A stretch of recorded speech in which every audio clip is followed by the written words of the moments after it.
समझिए 21st question what is meant bye Faraday's constant. तो Faraday's constant यहाँ पे क्या है? फेरेडेज कांस्टेंट का मतलब है कि amount of charge present on one mole of electron.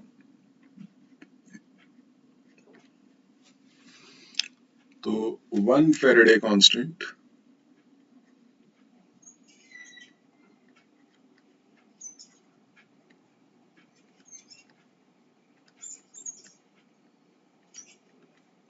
Is equal to amount of charge present on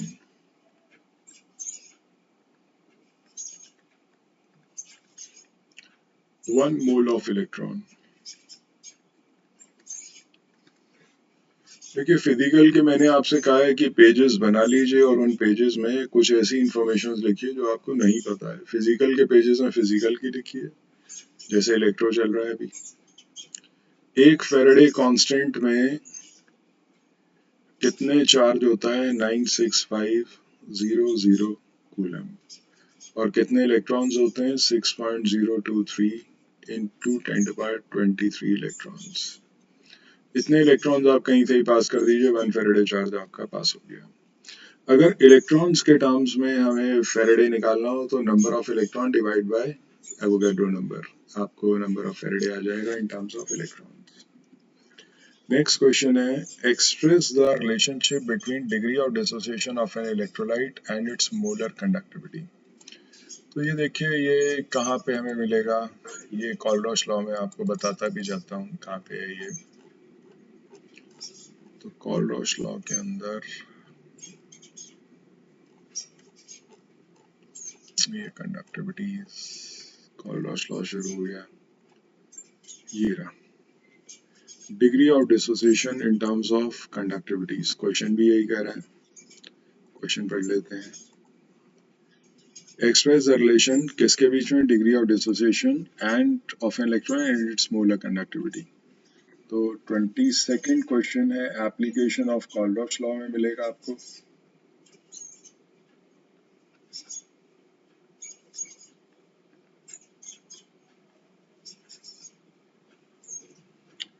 alpha degree of dissociation is equal to lambda M C molar conductivity at certain concentration divided by lambda M naught limiting molar conductivity. इससे आपको degree of dissociation यहाँ पे मिल जाएगा। Degree of dissociation, तो degree of dissociation हमने van't Hoff में भी सीखा था, यहाँ भी सीखा है, काइनेटिक्स में भी होता है, ध्यान रखिएगा। Express mathematically relationship between resistance, specific conductivity and cell constant. तो ये भी कंडक्टिविटी में ही आपको मिलने वाला है, पीछे चलिए। स्पेसिफिक कंडक्टिविटी का जो फॉर्मूला आप पढ़ते हैं कप्पा स्पेसिफिक कंडक्टिविटी, ये रेजिस्टेंस और ये L upon A cell constant, यही लिखना है आपने। तो स्पेसिफिक कंडक्टिविटी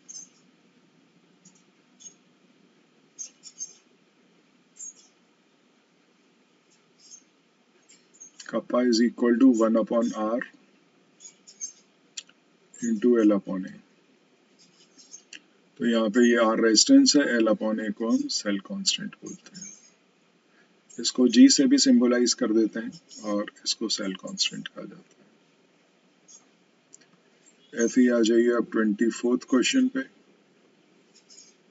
24th क्वेश्चन है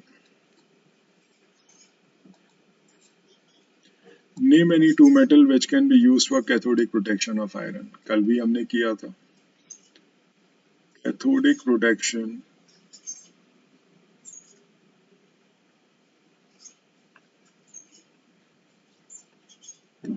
ऑफ आयरन के लिए आयरन से ज्यादा रिएक्टिव मेटल्स आपको नाम देने हैं। नंबर पहले नंबर पे जब भी बोले तो मैग्नीशियम बोले,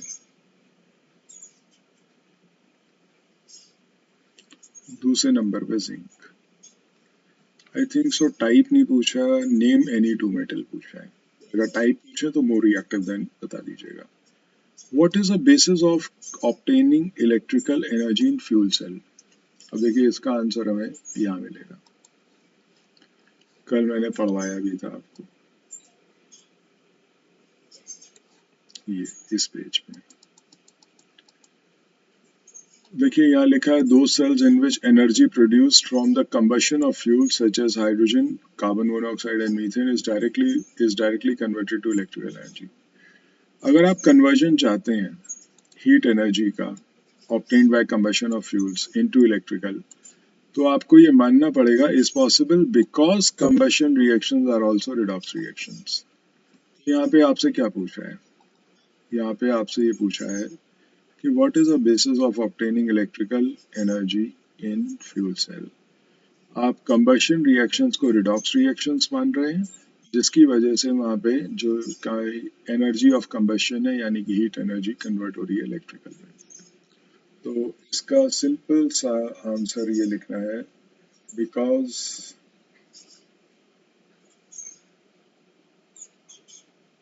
combustion reactions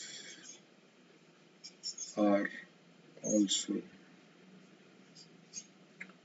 redox reactions। ये आप एक्यूरेट लैंग्वेज इस पेज पे जाके यहाँ पे देख लीजिए कि because combustion reactions are also redox reactions, इस वजह से आपका हीट एनर्जी जो है वो इलेक्ट्रिकल में चेंज हो रही है। Heat energy to electrical energy. चलिए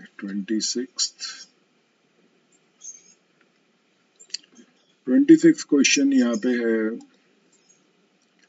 कि name a metal that can be used in cathodic protection of iron, is it more reactive or less reactive than iron. दोनों बातें पूछ ली। तो 26 में हम एक ही नेम अ मेटल पूछा है, हम मैग्नीशियम, आपसे ऐसे ही मत लिखिएगा magnesium can be used for cathodic protection of iron, पूरा स्टेटमेंट बना लीजिए। And it should be more reactive than, it should be more reactive than iron, तभी वो एनोड का काम कर पाएगा इलेक्ट्रोकेमिकल सेल में। more reactive than iron। 27th, write an expression to relate molar conductivity of electrolyte in terms of degree of dissociation। तो अभी ये कर चुके हैं हम। तो alpha degree of dissociation is equal to lambda mc upon lambda m naught. तो इससे डिग्री ऑफ डिसोसिएशन कंडक्टिविटी के टर्म से आप निकाल सकते हैं। 28th, what is the unit of molar conductivity arrived? How is the unit of molar conductivity arrived? कैसे आप यहाँ तक पहुँचे? तो देखिए मोलर कंडक्टिविटी के दो फार्मूले आप पढ़ते हो, एक तो होता है कप्पा इंटू 20 सेंटीमीटर क्यूब, और एक आप पढ़ते हो कप्पा इंटू वॉल्यूम की जगह हम कंसंट्रेशन लिख देते हैं। तो हम पहले वाले फॉर्मूले से यूनिट डिराइव करते हैं। कैसे? Lambda m is equal to kappa into 20 centimeter cube। Now what is the unit of specific conductivity? Specific conductivity kappa is equal to 1 upon r into L upon E। तो 1 upon r क्या हो गया? पर ओम, और यहाँ पे length है centimetre में और एरिया सेंटीमीटर स्क्वायर में, तो ये कैंसिलेशन करेंगे तो पर सेंटीमीटर, तो यूनिट आ गई पर ओम पर सेंटीमीटर। पर ओम को आप MHO भी लिख सकते हैं, आप इसे साइमन भी लिख सकते हैं, तो बाकी ये दोनों चीज, ये चीज कॉपी हो जाएगी। तो मैं यहाँ पे पर ओम लिख रहा हूँ, ohm inverse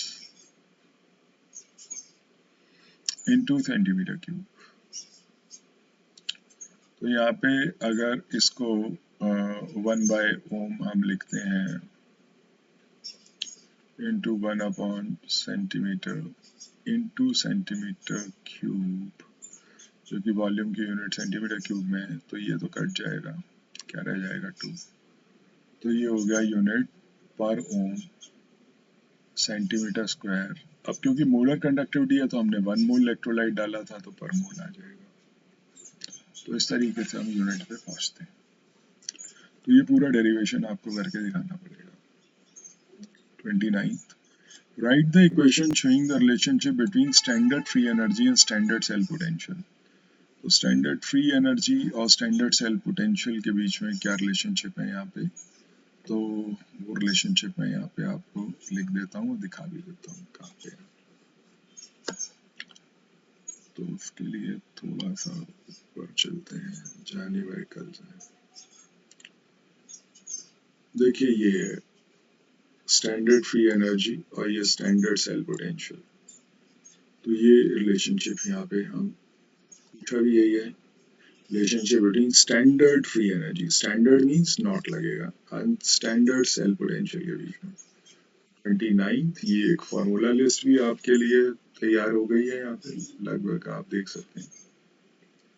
delta G not is what, standard free energy change, और minus n means number of electrons lost हो गए फेरेडे यहाँ पे, और ई नॉट सेल। आपको मैं ये बताता हूँ n कैसे निकालते हैं। n निकालने के लिए हम डैनियल सेल ले लेते हैं कि जिंक ने 2 इलेक्ट्रॉन छोड़े और यहाँ पे क्या बना दिया, Zn2 positive, Zn2 positive aqueous, और यहाँ पे कॉपर जो है 2 इलेक्ट्रॉन गेन किए, कॉपर सॉलिड। तो n जितने पे कैंसिल हो रहा है ये n है, यानी कि n की वैल्यू कितनी है 2। ई नॉट सेल आप निकाल सकते हैं कि एक फॉर्मूला जो आपने पढ़े थे, मैं 3 फॉर्मूले आपको दोबारा दिखा देता हूँ यहाँ पे। तो 3 फॉर्मूले आप वापस यहाँ पे चेक कर लो। तो ये जो 3 फॉर्मूले हैं वो ये है ई नॉट सेल निकालने के। E not oxidation of anode plus E not reduction of cathode. अगर दोनों रिडक्शन पोटेंशियल है तो कैथोड माइनस एनोड, और अगर दोनों ऑक्सीडेशन पोटेंशियल है तो एनोड माइनस कैथोड, और अगर एनोड का ऑक्सीडेशन और कैथोड का रिडक्शन है तो उसे प्लस करेंगे, बाकी दोनों केस में माइनस। सेकेंड वाला फार्मूला बहुत चलता है, ई नॉट सेल के पोटेंशियल दिए जाएंगे तो आप निकाल सकते हैं। So next question, what is the representation of Daniell cell? तो डैनियल सेल का रिप्रेजेंटेशन मैं आपको यहाँ दिखा देता हूँ, फिर लिख भी लेते हैं। डैनियल सेल का रिप्रेजेंटेशन यहाँ पे शायद बनाया है हमने, ये रहा। देखिए ऐसे बनाना है, सॉल्ट ब्रिज, इधर एनोड होता है इधर कैथोड होता है, जिंक एनोड है कॉपर कैथोड है। आइए लिख लेते हैं।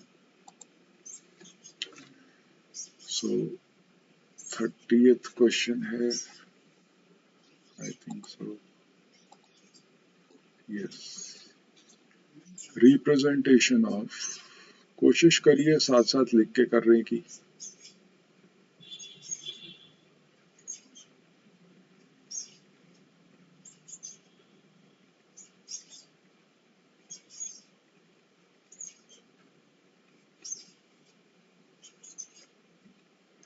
और डैनियल सेल में सबसे पहले आप बना लीजिए salt bridge. So this is salt bridge. जब आपको रिप्रेजेंटेशन का है तो ये सब चीजें लिखनी चाहिए। लेफ्ट हैंड साइड पे एनोड होता है, तो यहाँ पे जिंक है और जिंक कन्वर्ट हो रहा है किसमें, जिंक आयन में। आप चाहें तो इलेक्ट्रोलाइट भी लिख सकते हैं पूरा, और 2 पॉजिटिव भी लिख सकते हैं, तो मैं इलेक्ट्रोलाइट ही लिख रहा हूँ। सल्फेट Zn2 पॉजिटिव भी आप लिख सकते हैं। अब ये हो गया एनोड, और यहाँ पे क्या हो रहा है, जो कॉपर आयन है सल्फेट में जो प्रेजेंट है कॉपर के, ये किस में कन्वर्ट हो रहा है, कॉपर में। नाउ दिस इज एक्वस, जो सॉल्ट है वो एक्वस मोड पे है, या आयन जो है, और ये सॉलिड है। ये मार्किंग्स करने पड़ेंगे आपको। जो एनोड है उस पे आपका चार्ज होता है नेगेटिव जिंक पे, और इस पे चार्ज होता है आपका पॉजिटिव। सो इतना पोर्शन जो आपने लिखा है वो क्या है, एनोड, और ये जो पोर्शन है ये है कैथोड। तो एनोड और कैथोड यहाँ पे इस तरीके से आपके बनते हैं, और representation of Daniel cell.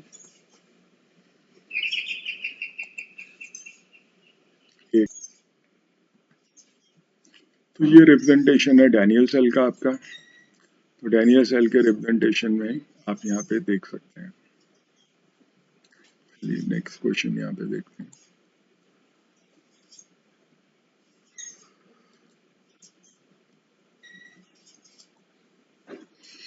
Rusting of iron is quicker in saline water than in ordinary water. Why is it so? Saline water एक alternate path create करता है, पढ़ते हैं यहाँ पे।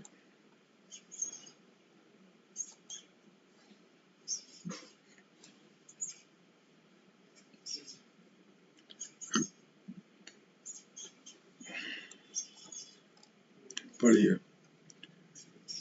Why rusting is faster in saline water? Because if water is saline, it helps in the flow of current in the miniature cell and therefore increases the rate of corrosion. Iron के through तो electron travel कर ही रहा है, iron के through तो electron travel कर रहा है मेटल के रास्ते से, बट यहाँ पे दूसरा सेलाइन वाटर ने भी एक ऑल्टरनेट पाथ क्रिएट कर दिया। तो यहाँ पे इसका आंसर आप यही लिख सकते हैं जो ये लिखा है कि क्वेश्चन नंबर 31 कि सेलाइन वाटर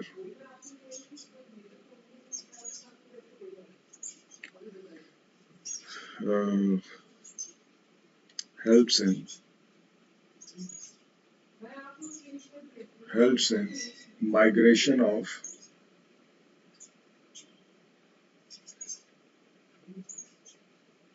electrons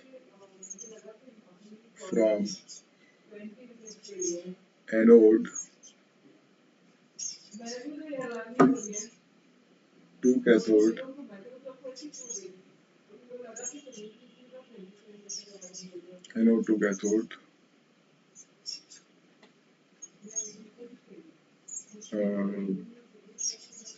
faster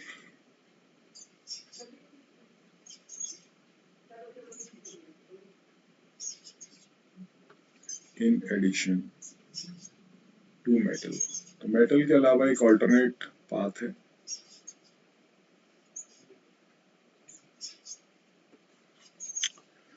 इसके बाद आते हैं 32nd क्वेश्चन पे।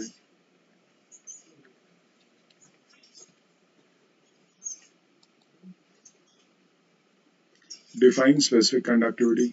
अब स्पेसिफिक कंडक्टेंस क्या होता है यहाँ से समझते हैं।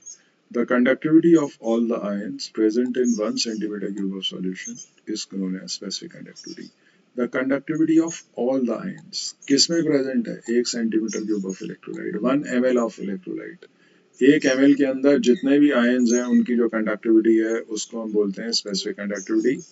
यहाँ पे समझ लेते हैं कि मान लीजिए 1 सेंटीमीटर क्यूब आपने 1 सेंटीमीटर क्यूब आपने सॉल्यूशन लिया है, प्लस माइनस यहाँ पे जो आयन्स हैं इनकी जो कंडक्टिविटी है उसको बोलेंगे स्पेसिफिक कंडक्टिविटी।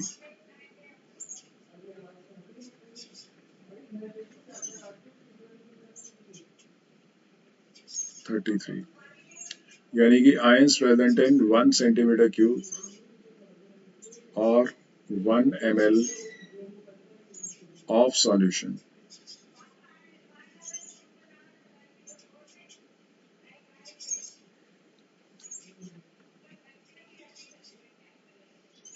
तो ये फॉर्मूला है, ये यूनिट है, ये हम कर चुके हैं। चलिए आगे देखते हैं। What is meant by cell constant. अब सेल कांस्टेंट की क्या डेफिनेशन है ये यहाँ पे देखते हैं।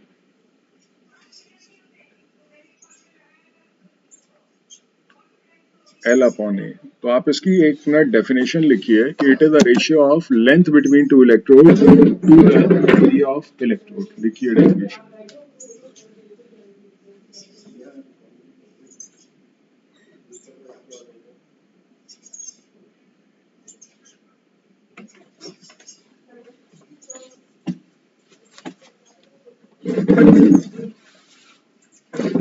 तो what is cell constant. Cell constant को आप लिखिए, ये डेफिनेशन आपको मिल जाए तो अच्छा है, नहीं तो आप लिख लीजिए it is a ratio of length between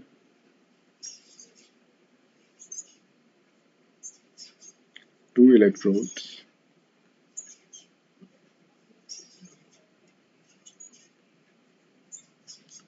to the area of electrodes.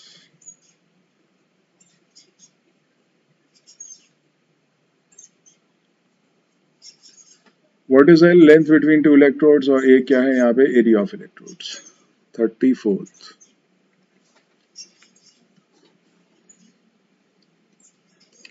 Define the term molar conductivity.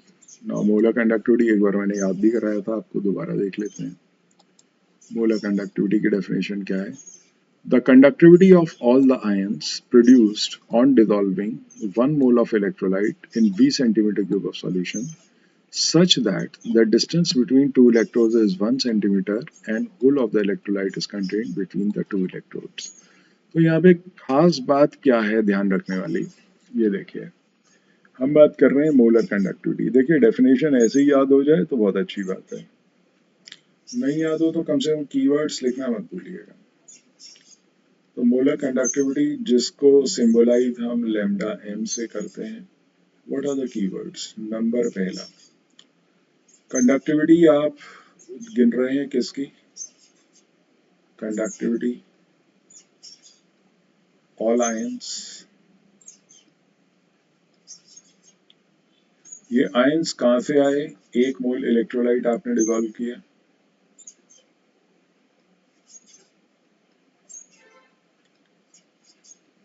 किस में डिसॉल्व किया? 20 सेंटीमीटर क्यूब सॉल्यूशन में. तो conductivity of all the ions produced on dissolving 1 mole of electrolyte in 20 centimetre cube solution in 20 centimetre cube of solution. ख्याल क्या रखना है? ख्याल आपको ये रखना है कि distance between two electrode should be 1 centimetre and whole electrolyte should be between two electrodes. तो दूसरा होल इलेक्ट्रोलाइट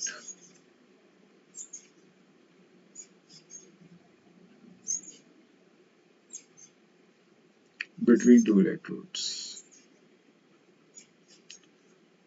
ऐसे ही आप जब इक्विवेलेंट की लिखेंगे तो यहाँ पे बस इतना ही चेंज आएगा, 1 मोल की जगह 1 ग्राम इक्विवेलेंट, बाकी पूरी डेफिनेशन यही रहेगी.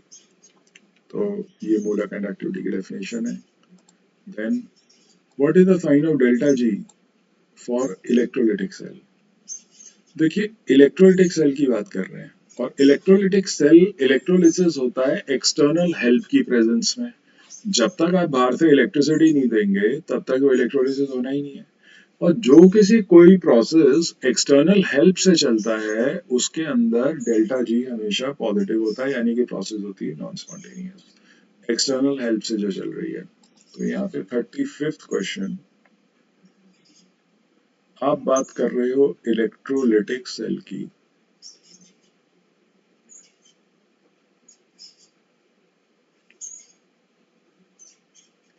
जिसके अंदर आप एक्सटर्नल हेल्प लेते हैं और एक्सटर्नल हेल्प कुछ और नहीं है बल्कि इलेक्ट्रिकल एनर्जी ले रहे हैं आप या इलेक्ट्रिसिटी ले रहे हैं. और जब भी एक्सटर्नल हेल्प आप लेते हैं तो प्रोसेस क्या होती है? Non spontaneous. और नॉन स्पॉन्टेनियस प्रोसेस के लिए डेल्टा जी हमेशा पॉजिटिव होता है, यानी कि प्रोसेस अपने आप होती ही नहीं है. In Voltaic cell, oxidation occurs at the anode, from which electron flow through the external circuit to the cathode. तो एनोड पे ऑक्सीडेशन होता है, ये लिखना है, और वहां से इलेक्ट्रॉन जो रिलीज होते हैं वो आपके कैथोड की तरफ जाते हैं. What is the negative value of E not cell indicate? देखिए तो ये क्वेश्चन नंबर 1 जंप कर गए हम 37.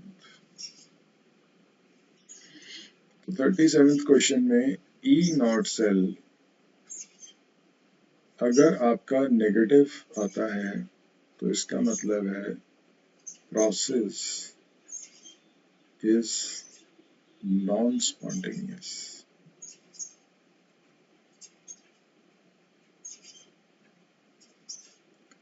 The process is non spontaneous. क्यों? समझिए. डेल्टा जी नॉट का फॉर्मूला होता है -NF E0 सेल। अब सिंस E0 सेल आपका नेगेटिव है तो डेल्टा जी नॉट की वैल्यू क्या निकल के आएगी? पॉजिटिव।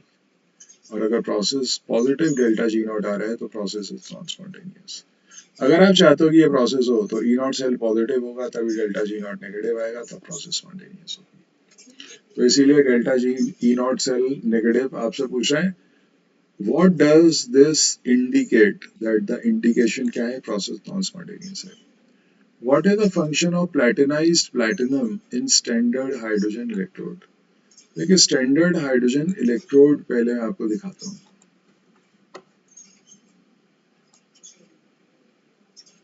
ये देखिए ये स्टैंडर्ड हाइड्रो इलेक्ट्रोड है। इसके अंदर एक सॉल्यूशन है जिसके अंदर H पॉजिटिव आयन की कंसंट्रेशन कितनी है? 1 m। इसके अंदर प्लेटिनम या पैलेडियम यहाँ पे होता है। प्लेटिनाइज्ड आप इसे इलेक्ट्रोड कह सकते हैं। ये प्लेटिनम की वायर है, यहाँ से हाइड्रोजन गैस 1 एटमॉस्फेयर पे भरी जाती है और इसका टेम्परेचर जो है वो 298 केल्विन रखा जाता है, यानी कि 25 डिग्री सेंटीग्रेड। हाइड्रोजन गैस जब आप यहाँ से बबल करेंगे इसके अंदर तो यहाँ पे क्या होगा, ये प्लैटिनम जो है ये हाइड्रोजन गैस को एड्सॉर्ब करके H पॉजिटिव आयन में कन्वर्ट कर देता है और H पॉजिटिव आयन को इलेक्ट्रॉन देके वापस हाइड्रोजन में कन्वर्ट कर देता है। तो H पॉजिटिव आयन से हाइड्रोजन बनना, हाइड्रोजन से H पॉजिटिव आयन बनना यहाँ पे इसलिए पॉसिबल है क्योंकि प्लैटिनम जो है बहुत अच्छे से हाइड्रोजन गैस को एड्सॉर्ब कर लेता है। तो यहाँ पे क्वेश्चन पे आते हैं। पहले क्वेश्चन हमसे पूछा है what is a function. Question को पिन पॉइंट करिए, पूछा गया है किसका? प्लेटिनाइज्ड प्लैटिनम का। कहाँ पे? स्टैंडर्ड हाइड्रोजन इलेक्ट्रोड में। तो आपको यहाँ पे 38th क्वेश्चन है। तो 38th क्वेश्चन में जो SHE स्टैंडर्ड हाइड्रोजन इलेक्ट्रोड है इसके अंदर प्लैटिनम का या प्लेटिनाइज्ड प्लैटिनम कह लीजिए इलेक्ट्रोड, तो प्लैटिनम का रोल क्या है? सिंपल सी बात ये समझ लीजिए। अब वो कोटिंग कर रहे हैं तो प्लैटिनाइज्ड बोल रहे हैं उसको, मतलब एक ही है। SHE में प्लैटिनम का रोल ये है, helps in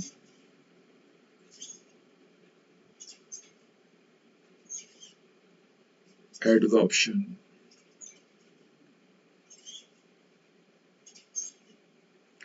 of hydrogen gas on the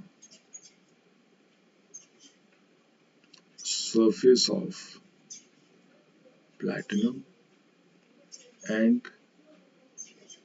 also and convert and helps in interconversion and helps in interconversion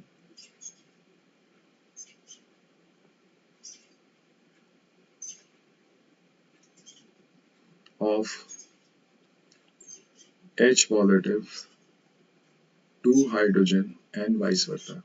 दोनों तरफ ये चलता रहता है। ये एक्वा स्टेट है और हाइड्रोजन गैसीय स्टेट, तो इन दोनों के इंटर कन्वर्जन में ये करता है। देखिए यहाँ पे मैंने एक टर्म यूज किया है एडजॉर्प्शन। मैं आपको बता दूं इनमें दोनों में अंतर क्या है। देखिए एक वर्ड होता है सॉर्प्शन। सॉर्प्शन दो तरीके के होते हैं, एक होता है एडजॉर्प्शन और एक होता है एब्जॉर्प्शन। आपने एब्जॉर्प्शन तो सुना होगा, सॉर्प्शन वर्ड दोनों में कॉमन है और यहाँ पे एडजॉर्प्शन। तो मैंने जो ऊपर वर्ड यूज किया ना वो एडजॉर्प्शन वर्ड यूज किया है। इसका मतलब क्या है, दोनों बातें समझ लीजिए। एब्जॉर्प्शन का मतलब है जैसे आपने कॉटन लिया या कपड़ा लिया कोई भी और उसको डिप कर दिया किसमें? पानी के अंदर, तो पानी पूरे कॉटन के कपड़े में चला जाएगा। लेकिन अगर मैं यहाँ पे चौक लेता हूं और उसको इंक में डालता हूं तो इंक जो है वो सरफेस पे रह जाएगा। यानी कि मान लीजिए ये पीस ऑफ चौक है तो इंक के पार्टिकल से सरफेस पे रह जाएंगे। तो अगर कोई भी चीज सरफेस पे ही रह जाए और बल्क में ना जाए तो उसको हम बोलते हैं एड्सॉर्प्शन। और कोई भी चीज जैसे कॉटन का मान लीजिए कपड़ा है, तो पानी सरफेस पे भी है, नो डाउट सरफेस पे भी है, लेकिन ये पानी धीरे धीरे अंदर भी जाता जा रहा है, तो पूरा बल्क में अंदर तक जा रहा है, सिर्फ ऐसा नहीं है कि सरफेस पे रह रहा है। तो अगर सरफेस पे रहता है तो उसे एड्सॉर्प्शन कहते हैं। तो यहाँ क्या होता है, जो प्लैटिनम है उस प्लैटिनम के सरफेस पे, मान लो दिस इज प्लैटिनम या पैलेडियम, कुछ भी यूज हो सकता है, इसके सरफेस पे फ्री वैलेंसीज होती हैं। ये फ्री वैलेंसीज पे हाइड्रोजन जाके स्टिक हो जाता है, और तब हम कहते हैं कि ये सरफेस पे रह गया, तो इसका मतलब हाइड्रोजन एड्सॉर्ब हो गया। और आपको एक चीज और बता देता हूँ यहाँ पे, जैसे यहाँ हाइड्रोजन अटैच हो गया, ठीक है, हाइड्रोजन का एक एटम इधर एक एटम इधर, इनके बीच में बॉन्ड है, तो ये बॉन्ड तोड़ देता है कैटलिस्ट, और इधर डिकम्पोज करके H पॉजिटिव में कन्वर्ट कर देता है, या H पॉजिटिव को हाइड्रोजन में। यहाँ पे ये ध्यान रखना, adsorption of gas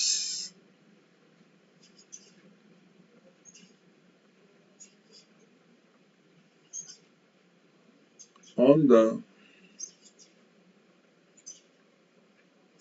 free surface of metal। मैं यहाँ ये नहीं कह रहा कौन सी गैस है, मैं ये नहीं कह रहा कौन सा मेटल है, is called occlusion, is called occlusion। तो ये जो हाइड्रोजन जो सरफेस पे एड्सॉर्ब हो जाती है प्लैटिनम के या पैलेडियम के, आप यहाँ पे और पैलेडियम भी ले सकते हैं, तो इस हाइड्रोजन का नाम होता है ऑक्लूडेड हाइड्रोजन, यानी कि इस प्रोसेस के नाम पे उसका नाम दिया गया है ऑक्लूडेड हाइड्रोजन।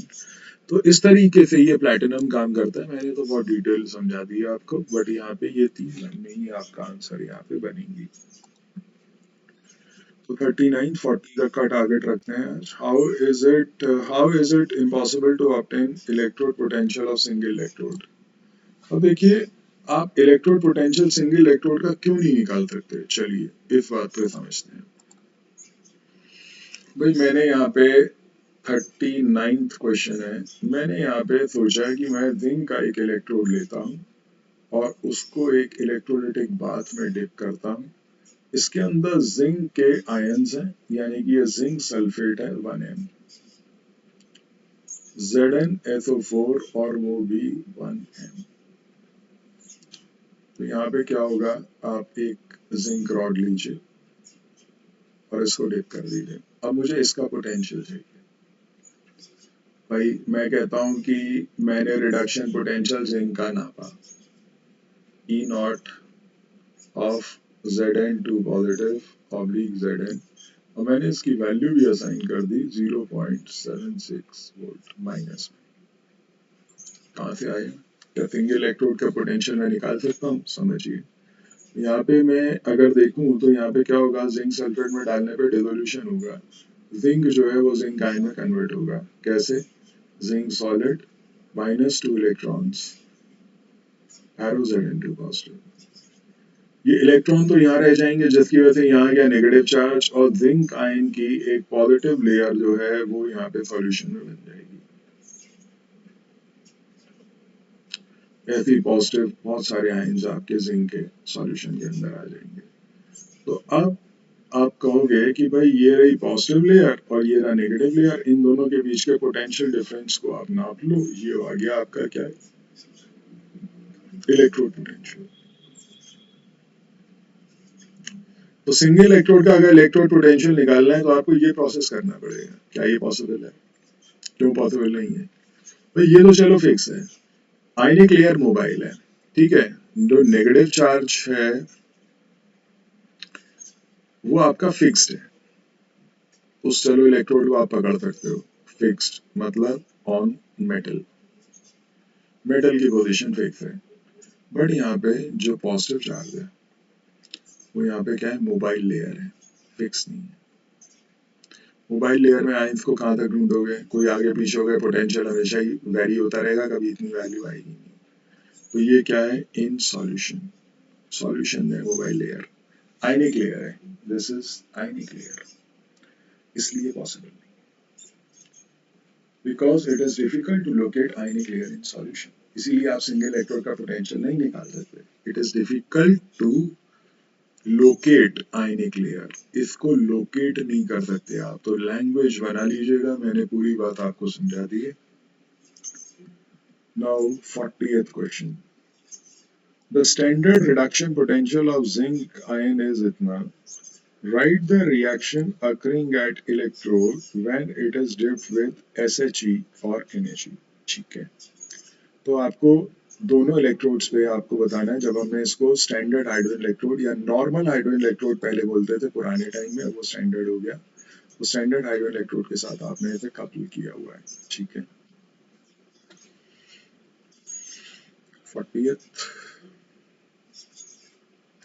40th इसमें आपके पास एक जिंक है, ऐसे मान के चलिए जिंक का इलेक्ट्रोड आपने बना लिया यहाँ पे,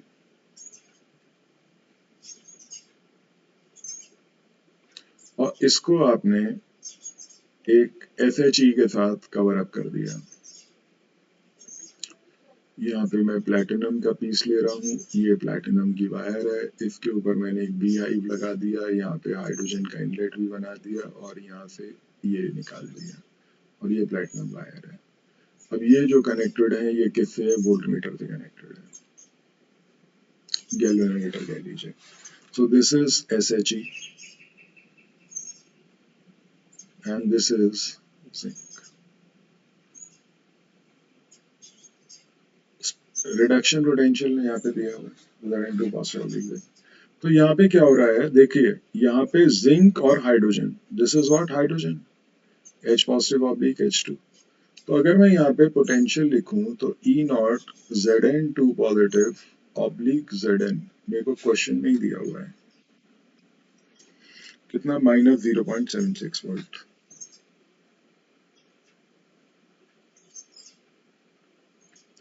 और हाइड्रोजन का जो पोटेंशियल है reduction, H positive oblique hydrogen, hydrogen gas जहाँ हुआ प्लेटिनम जरूर लिख देना, वो 0 वोल्ट होता है। तो अगर मैं यहाँ पे E0 सेल निकालना चाहता हूं, तो देखिए जिसका रिडक्शन पोटेंशियल कम होता है वो होता है एनोड, और दूसरी चीज जिसका ज्यादा है वो जाता है कैथोड। तो एनोड आप मोर रिएक्टिव भी कह सकते हैं कि ये मेटल क्या है, मोर रिएक्टिव है, और ये आपका लेस रिएक्टिव है।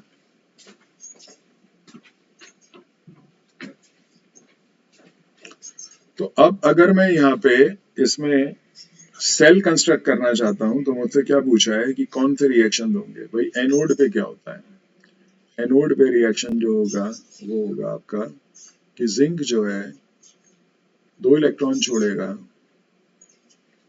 और कन्वर्ट हो जाएगा जिंक आयन में, Zn2 पॉजिटिव एक्वस, और दूसरी तरफ H पॉजिटिव जो है 2 एक्वस 2 इलेक्ट्रॉन गेन करेगा और बना देगा हाइड्रोजन, और ये गैसियस फॉर्म में। तो ओवरऑल इक्वेशन आपकी ये आ जाएगी सेल की, एन कैंसिल, एन की वैल्यू यहाँ पे कितनी हो जाएगी 2। आपसे एनोड और कैथोड की रिएक्शन ही तो पूछी है, एनोड और कैथोड की रिएक्शन भी तो पूछी है, तो यहाँ पे ये हो जाएगा Zn solid plus 2H positive aqueous arrow Zn2 positive aqueous plus hydrogen और ये गैस। तो यहाँ पे ये इक्वेशन आ जाएगी ओवरऑल, और ये एनोड और कैथोड के रिएक्शंस हो गए। तो हमेशा ध्यान रखना, अगर यहाँ पे मान लो कॉपर होता है तो क्या होता, अगर सपोज करो, मैं आपको एक और यहाँ पे एग्जांपल देता हूँ कॉपर, तो कॉपर के केस में यहाँ पे ये होता है आपका जो SHE है ये यहाँ पे हो जाता है, ये प्लैटिनम वायर आपने बना दी और इसके ऊपर आपने बीहाइव लगा दिया, ये एक रिप्रेजेंटेशन बन गया, दिस इज SHE, और यहाँ पे मैं कॉपर को डिप कर देता सॉल्यूशन के अंदर,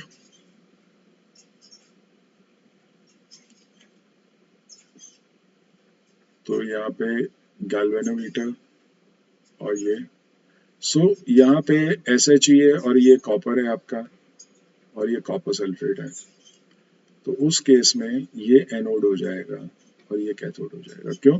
क्योंकि इसका ई नॉट जो है H पॉजिटिव ऑब्लिक हाइड्रोजन ये होगा 0 वोल्ट और E not of Cu2 positive oblique copper हो जाएगा, ये प्लस 0.34 होता है।